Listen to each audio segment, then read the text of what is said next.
The making of global world. दूसरा topic है हमारा द 19th सेंचुरी।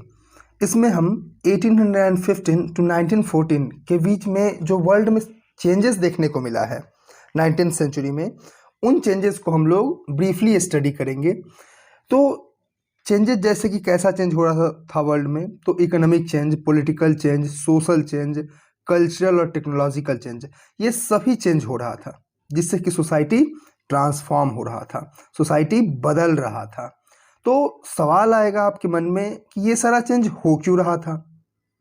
ऑब्वियसली तो इसका जवाब है इंक्रीज इन ट्रेड, ट्रेड का ज़्यादा होना। हमें पता है कि जब ज़्यादा ट्रेड होगा, जब फॉरेन ट्रेड ज़्यादा होगा, तो समाज जो है वो बदलेगा। ये सिंपल सा बात है। इंडिया का ही एक एग्जाम्पल ले लेते हैं अगर, तो 1990 से पहले इंडियन सोसाइटी में हमें जैसे रोड्स पे ही, तो रोड पे ही हमें जो मुख्यतः गाड़ियां देखने को मिलती थी, कौन सी गाड़ी देखते थे हम, तो एम्बेसडर देखते थे। लेकिन 1990 के बाद जब इंडिया ने फॉरेन ट्रेड को अपना इंक्रीज किया, तो हमें इंडियन रोड्स पे कैसे गाड़ियां देखने को मिली, अलग अलग दुनिया के अलग अलग टॉप मल्टीनेशनल कंपनीज की जो गाड़ियां हैं वो हमें अपने रोड्स पे देखने को मिली। तो सोसाइटी ट्रांसफॉर्म हुआ। क्यों हुआ ट्रांसफॉर्म? क्योंकि ट्रेड हुआ, ज़्यादा ट्रेड हुआ, और इन्हीं ज़्यादा ट्रेड होने के कारण सोसाइटी बदला। तो यहाँ भी बता रहा है कि इकोनॉमिक, पॉलिटिकल, सोशल, कल्चरल और टेक्नोलॉजिकल चेंज हुआ। तो इन सभी का जो एक आंसर मिलेगा आपको कि क्यों हुआ चेंज, तो इसका कारण है ट्रेड का ज़्यादा होना।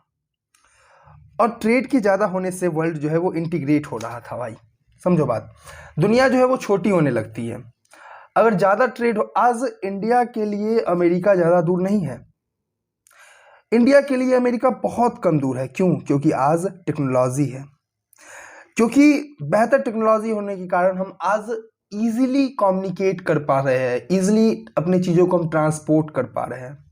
तो ट्रेड होने के कारण वर्ल्ड जो है वो इंटीग्रेट होता है, वर्ल्ड जो है वो छोटा होता है। चलिए, तो 19th सेंचुरी में हमें मुख्य रूप से, अब आगे हम लोग पढ़ रहे हैं कि 19th सेंचुरी में मुख्य रूप से हमें 3 फ्लो देखने को मिलता है इस पीरियड में, 19th सेंचुरी में, जो कि कारण था वर्ल्ड के इंटीग्रेट होने का। वर्ल्ड के इंटीग्रेट होने का 3 मुख्य इसमें बताया जा रहा है, बात बताया जा रहा है कि 3 कारण है। पहला बताया जा रहा है, फर्स्ट है हमारा flow of trade. Flow of trade जिसमें मुख्य रूप से 19th सेंचुरी में गुड्स जैसे कि वीट और क्लोथ्स के फ्लो को देखा जा रहा था। मतलब एक कंट्री से दूसरे कंट्री जो है वो वीट्स और क्लॉथ्स जो है वो फ्लो हो रहे थे, वो ट्रेड हो रहे थे। ठीक है। दूसरा है हमारा फ्लो ऑफ लेबर। इसमें ये पता चलता है कि लोग काम की तलाश में माइग्रेट करने लग रहे थे एक जगह से दूसरे जगह। तो ये भी, अब लोग जब माइग्रेट करेंगे तो ऑब्वियसली यहाँ भी देखने को मिल रहा है, क्या देखने को मिल रहा है कि वर्ल्ड इंटीग्रेट हो रहा है, लोग एक दूसरे से जुड़ रहे हैं, एक कंट्री के लोग दूसरे कंट्री से जुड़ रहे हैं। ठीक है। तो फ्लो ऑफ लेबर ये भी कारण ना किसी का, तो वर्ल्ड के इंटीग्रेट होने का। तो फ्लो ऑफ लेबर में ये देखने को हमें मिला कि यूरोप के लगभग 5 करोड़ लोग बेरोजगारी के कारण ऑस्ट्रेलिया और अमेरिका में जाकर बस गए। तो यह क्या हुआ, यहाँ वर्ल्ड इंटीग्रेट हुआ। ठीक है। यूरोप के बहुत सारे लोग जो है, कम से कम 5 करोड़ लोग जो है वह यूरोप छोड़कर अमेरिका और ऑस्ट्रेलिया में जाकर बस गए, न्यू जॉब के लिए, बेटर अपॉर्चुनिटी के लिए। पिछले वीडियो में हम लोग ये बात जान चुके हैं।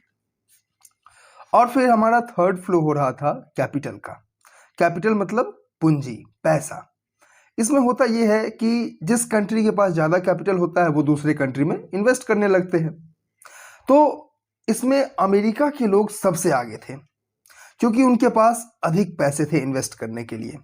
हम ये बात भी पिछला वीडियो में हम लोग जान चुके हैं कि अमेरिका जो है वह मिनरल्स, वहाँ पे वास्ट लैंड है, मिनरल्स जो है वो बहुत है, क्रॉप्स बहुत ज़्यादा है, तो उनके पास पैसा इन्वेस्ट करने के लिए बहुत ज़्यादा था।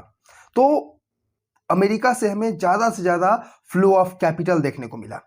तो 3 बातें हमने अभी जाना, अभी हम 3 बात जान चुके, वर्ल्ड को इंटीग्रेट हो रहा था, तो तीन बातें हमने जाना इसमें। तो पहला था फ्लो ऑफ ट्रेड, दूसरा था फ्लो ऑफ पीपल, तीसरा था फ्लो ऑफ कैपिटल। इन सभी से इन सभी से वर्ल्ड जो है वो इंटीग्रेट हो रहा था, मतलब एक दूसरे से हम जुड़ते जा रहे थे, सोसाइटी ट्रांसफॉर्म हो रहा था। चलिए, अब ये था हमारा पहला टॉपिक। अब दूसरा टॉपिक, नेक्स्ट टॉपिक है हमारा the world economy takes shape. इसको समझने के लिए भाई सबसे पहले हमें ब्रिटेन के इकोनॉमी को समझना पड़ेगा। तो यहाँ ब्रिटेन को अगर हम देखें तो हर एक कंट्री चाहता है कि फूड जो कि एक बेसिक नीड है भाई, ठीक है, जैसे हर एक कंट्री क्या चाहता है कि उसके कंट्री में लोग कुछ मिले ना मिले उसको, कम से कम लोग को फूड जो है वह मिल जाए, ठीक है, हर एक कंट्री चाहता है ये बात। तो ऐसा ही ब्रिटेन भी चाहता था। वो चाहता था कि वह फूड में सेल्फ सफिशिएंट हो, किसी दूसरे पर वो आश्रित ना हो। तो आप कहिएगा कि ये तो बड़ी अच्छी बात है सर, तो यहाँ पे दिक्कत क्या है? ब्रिटेन एक सेल्फ सफिशिएंट कंट्री बनना चाह रहा था फूड आइटम्स में, तो क्या दिक्कत है? देखो, वो चाहता था कि फूड में वो किसी और कंट्री पे ना हो डिपेंडेंट, लेकिन जो रास्ता ब्रिटेन ने चुना ना, वो सही नहीं चुना। अब क्या था इसका, कौन सा रास्ता चुना ब्रिटेन ने, आइए देखते हैं हम लोग। तो ब्रिटेन ने कॉर्न लॉ इम्पोज कर दिया। अब देखो, यहाँ पे आपको हो सकता है कंफ्यूजन हो जाए कि कॉर्न लॉ इम्प्लीमेंट किया गया तो क्या सर इसमें कॉर्न को बैन कर दिया गया, क्या सिर्फ कॉर्न ही बैन हुआ? तो ऐसा बात नहीं है, ध्यान देंगे। कॉर्न, यहाँ पे कॉर्न जो है वो इंडिकेट कर रहा है वीट को, इंडिकेट कर रहा है मेज को, इंडिकेट कर रहा है, जनरली जो सेरल्स है ना उनको वो इंडिकेट कर रहा है, फूड आइटम्स को इंडिकेट कर रहा है। सिर्फ कॉर्न जो है वो मक्का को इंडिकेट नहीं कर रहा है। हिंदी वाले बुक में देखने को मिलता है कॉर्न लॉ, दैट मीन्स मक्का कानून, नहीं, तो यहाँ मक्का कानून की सिर्फ बात नहीं हो रही है, मकई के ही इंपोर्ट को बैन नहीं किया गया, जितने भी सेरल्स है उनको बैन किया गया था, आगे पढ़ेंगे हम लोग। तो ब्रिटेन ने कॉर्न लॉ इम्पोज कर दिया अपने कंट्री में। अब ये कॉर्न लॉ क्या है?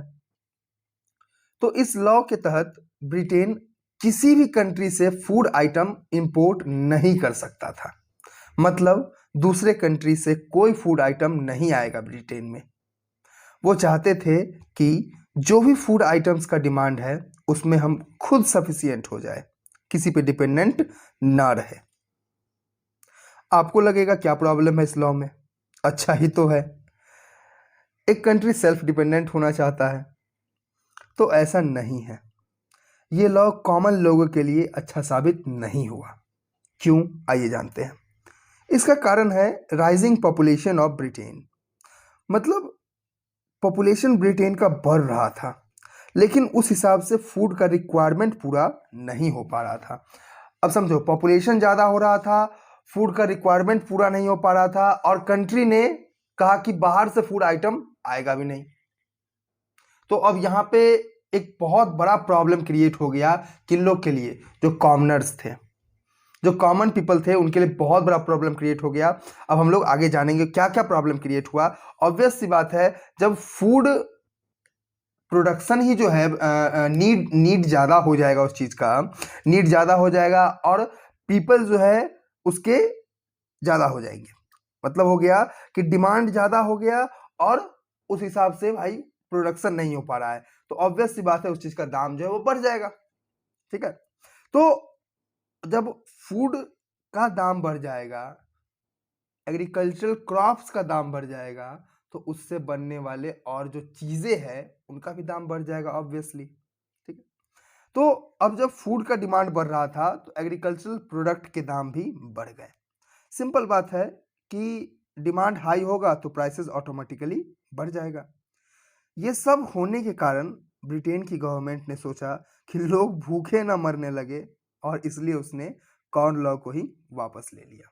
मतलब कॉर्न लॉ को हटा लिया गया कि लोग बहुत ज़्यादा प्रोटेस्ट करने लगे कि नहीं, कॉर्न लॉ को इम्प्लीमेंट नहीं होना चाहिए, उसको हटा दिया जाना चाहिए, क्योंकि कॉर्न लॉ अगर रहता तो हम पॉपुलेशन जो है वो ज़्यादा हो रहा था, डिमांड ज़्यादा हो रहा था, और उस हिसाब से देश में प्रोडक्शन नहीं हो पा रहा था। अब कॉर्न लॉ जब तक रहता तो बाहर से क्या सामान नहीं आ पाता, बाहर से फूड आइटम्स नहीं आ पाता, फूड आइटम नहीं आ पाता तो लोग भूखे मर जाते। इसलिए गवर्नमेंट ने सोचा कि लोग भूखे ना मरे, कॉर्न लॉ को ही क्या कर लिया गया, उसको हटा लिया गया, वापस ले लिया गया। तो भाई अभी यहाँ हम लोग जानेंगे कि कॉर्न लॉ के समय क्या क्या था, ठीक है। तो कॉर्न लॉ के समय फूड का डिमांड बढ़ा, डिमांड बढ़ने से फूड का प्राइसेस भी बढ़ा और पॉपुलेशन तो बढ़ ही रहा था। अब आगे जानेंगे हम लोग कि कॉर्न लॉ हटाए जाने के बाद क्या हुआ। जान लो, कॉर्न लॉ हटाए जाने के बाद ट्रेड बढ़ा।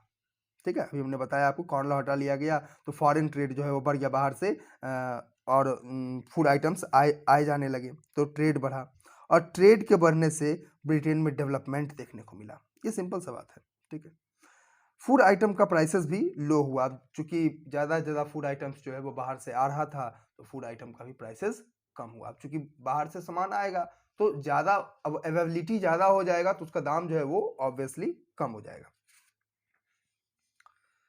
नेक्स्ट टॉपिक है हमारा भाई, रोल ऑफ टेक्नोलॉजी। देखो, ग्लोबलाइजेशन में टेक्नोलॉजी का बहुत बड़ा कंट्रीब्यूशन होता है। ये सिंपल सा बात है। जैसे ट्रेड, आज जो बेहतर ट्रेड हो पा रहा है, आज अमेरिका से जो हम ट्रेड कर पा रहे हैं, ब्रिटेन से जो हम ट्रेड कर पा रहे हैं, चाइना से जो हम ट्रेड कर पा रहे हैं, इसका कारण क्या है? इसका कारण है टेक्नोलॉजी। अगर टेक्नोलॉजी नहीं होता तो हम सही ढंग से ट्रेड नहीं कर पाते, हम सही ढंग से अपनी बातों को फैला नहीं पाते। आइडियाज का शेयरिंग भी जो है ये भी ग्लोबलाइजेशन ही होता है। तो अभी जो हम आपसे बात कर पा रहे हैं ये भी नहीं हो पाता अगर टेक्नोलॉजी नहीं होता तो बात यहाँ है कि रेलवे, शिप, कम्युनिकेशन सिस्टम, ये सब भी तो टेक्नोलॉजी का ही देन है ना। अब जो हम पढ़ रहे हैं कि 19th सेंचुरी में चेंज हुआ, बहुत सारा चेंज हुआ, तो ये चेंज का बहुत बड़ा कारण जो है वो टेक्नोलॉजी है। मतलब ये कि ग्लोबलाइजेशन की कल्पना नहीं की जा सकती है बिना टेक्नोलॉजी के। आइए इस बात को हम लोग समझते हैं। एग्जाम में यहाँ से बहुत अच्छा क्वेश्चन पूछता है कि रोल ऑफ टेक्नोलॉजी को डिफाइन कीजिए कि वो कितना इंपॉर्टेंट है ग्लोबलाइजेशन में। ठीक है, तो इसको जानेंगे हम लोग एक एग्जाम्पल के थ्रू। आइए समझते हैं हम लोग। एग्जाम्पल के लिए अमेरिका और यूरोप को ट्रेड को हम लोग समझते हैं। देखो, 1870s तक सिर्फ जिंदा जानवर का ही ट्रेड किया जाता था। मतलब अमेरिका से शिप भर भर के जिंदा जानवर को भेजा जाता था। कहाँ पे? तो यूरोप भेजा जाता था। लेकिन जिंदा जानवर शिप पर ज्यादा स्पेस रिक्वायर करते थे। अब जानवर अगर जिंदा हम ले जाएंगे शिप पर तो स्पेस ज्यादा रिक्वायर करेंगे। ठीक है, अब स्पेस ज्यादा रिक्वायर करेंगे। एक और प्रॉब्लम यहाँ ये था भाई कि लंबे समय के सफर में बहुत सारे जानवर जो है मर भी जाते थे। अब जिंदा अगर हम ले जाएंगे, अमेरिका से यूरोप ले जाएंगे, तो एक लॉन्ग जर्नी है और उस लॉन्ग जर्नी में कई सारा जानवर मर जाता था।